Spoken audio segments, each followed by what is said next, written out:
Hello, I'm Garrett Pryor, Senior Planner with the Town of Ashland, and this is our review of RR1, RRC, R1, R2, and R3 zoning. As you can see here on the map, RR1 and RRC zoning are really our edges of the town. These are areas that are traditionally undeveloped or underdeveloped and not served by water and sewer. As you can see in the top right, we have the Jamestown Road area, North James Street in the top left, and Maple Street extended in the bottom left. Examples of this include Carter's Hill and Maple Street, as you can see here on the screen of RR1. R1, R2, and R3 are traditional neighborhood zoning districts. These were either developed prior to the zoning ordinance being put in place, or we've seen the development from the 60s through the 80s in these areas. On the top right, you can see here, this is the Berkeley Street, Elm Street area on the northern section of town. The Wesley and John Street, Henry Clay Road, those streets in the northwest, they're in the top left. And in the bottom left is really the Duncan Street, South Center Street, and Slash Cottage area. Examples of R1 zoning include Duncan Street, R2 zoning includes Slash Cottage, and R3 zoning includes Elm Street. So how will this impact me? Terrific question. Well, our hope is through zoning measures of safety, quality of place, and sense of community that it really lifts the financial and social capital in our community. We also want to note that this applies only to new development. So if you see something that's proposed that you don't currently have, there's no government law that's going to make you come and retroactively apply that. That anything going forward is going to have to meet these rules. So what are the proposed changes? We're going to start with the form, and there's a more detailed chart available on our website.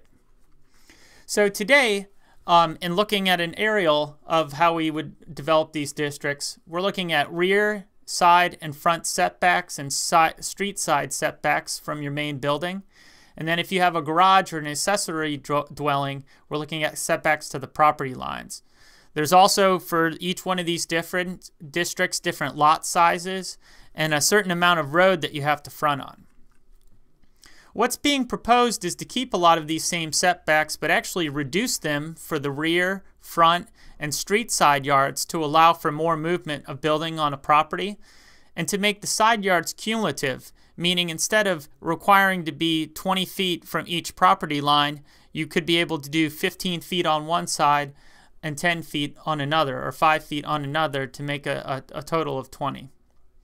We're also looking at raising the lot size for certain districts and lowering it for others, and to adding a street tree requirement, which we would normally require on multiple house development, but having that even on single lot infill to meet our recommendation and goals of the comprehensive plan.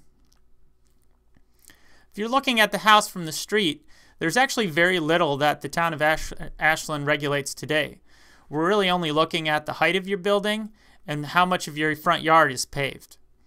In the past, we've been able to accomplish more of our design criteria through proffers, and that's explained more in our why is the zoning being updated video on how the proffer movement has changed to where the town has really lost power to require those more detailed elements. So what's being proposed are some of those basic elements that we commonly see in these rezoning cases that we would normally get through proffers. So looking at garages being detached, or if they are attached, not facing the street or setback 5 feet from the facade, requiring that you at least have a front door on your house, that windows be 15% of your minimum facade, that you have consistent quality materials on your sides, and no visible cinder block. So because those are changes, let's look into this in more detail. So the front door requirement really goes off of these main elements of why we have a zoning code. We're looking to get easy access for public safety responders, to protect the historic character of our town, and to allow for quality light and access in all types of housing.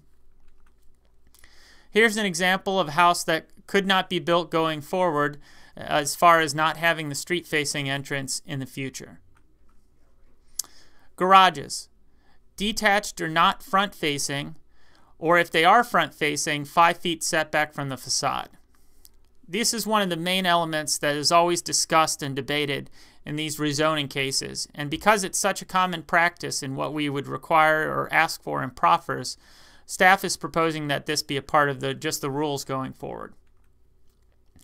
Our goals behind this are really to create that attractive, harmonious community that we have, to protect the historic character and nature of our architecture of our town, and to prevent congestion in public streets. And I'll show you a picture here in a second that gets to that. So this is a single home that would not be permitted in the future because the garage is attached and front-facing and in front of basically the main facade or the primary face of the building. Now, although that's more for aesthetic reasons on a single home, if you line an entire street with these front-facing garages, you end up having more and more of the front yard being lost to pavement with stormwater concerns, and you add more pedestrian conflict areas where somebody might be walking down the sidewalk and somebody pull out of their garage and run into somebody walking. So in the future, you could do this on your home. You could have an attached garage that's not front-facing and kind of positioned to the side. Or this is an example where the facade of the house, would you see the brick area there, is 5 feet in front of where the face of the garage is located. Windows, a minimum of 15% on the facade. And we're not including the roof portion in the calculation, but we are including if you have extra windows on your dormers.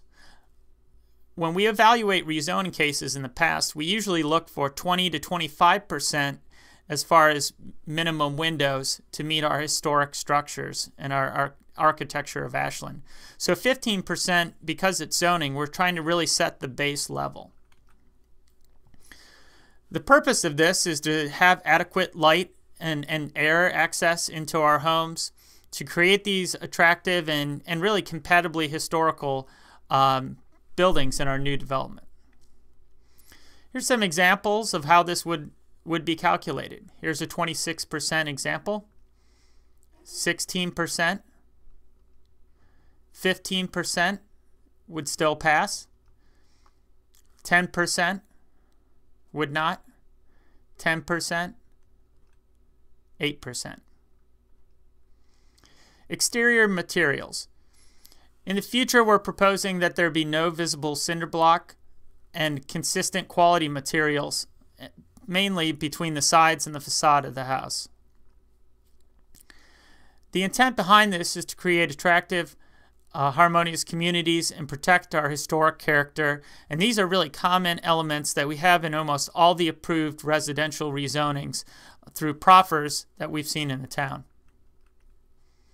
Here are examples of foundations that could not be used going forward, meaning that you could still use cinder block in constructing your foundation, but you would have to address it or cover it with some type of landscape material or additional building material over it. This house in the future, again, could be constructed of cinder block, but could not be exposed like it is today. Here's an example of where you have a brick facade and lower quality vinyl siding, and this would not meet the proposed regulations going forward. And the same thing you see here with this example.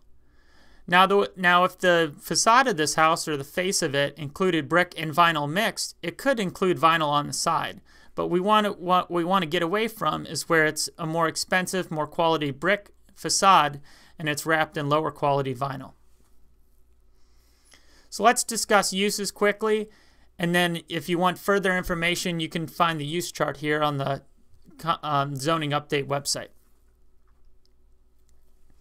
These are your main uses when we think of these districts, either single-family detached homes or single-family attached in R3, or accessory apartments, sort of your mother-in-law suite, with a conditional use permit in any of the districts. Non-residential uses include places of worship, churches, schools, cemeteries, daycares, community garden, and bed and breakfast, either allowed by right in the district or with a conditional use permit process, meaning it has to go to Planning Commission and Town Council for approval.